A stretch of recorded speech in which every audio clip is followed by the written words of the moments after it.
Hey everyone, today I'm going to teach you how to hide columns in monday.com. Let's jump right into it. First, open your web browser and head over to monday.com.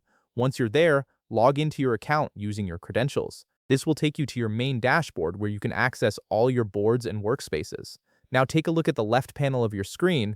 You'll see a list of all your available boards displayed there. Click on the board where you want to hide columns. This will open up that specific board and display all the columns and tasks you have set up within it. Once your board is open, direct your attention to the top menu area.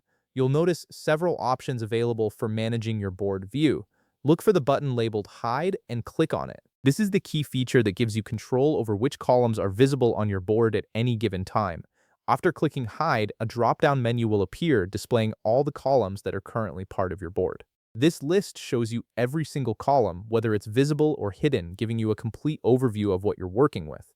Each column will have a checkbox next to it, and this is what determines whether that column appears on your board or stays hidden from view. Now, to hide a column, simply uncheck the box next to the column name you want to hide.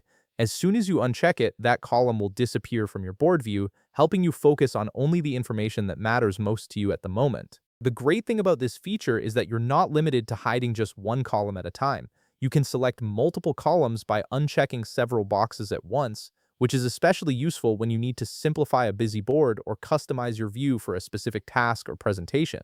And that's it. You've successfully hidden columns in monday.com, giving you a cleaner, more focused view of your board.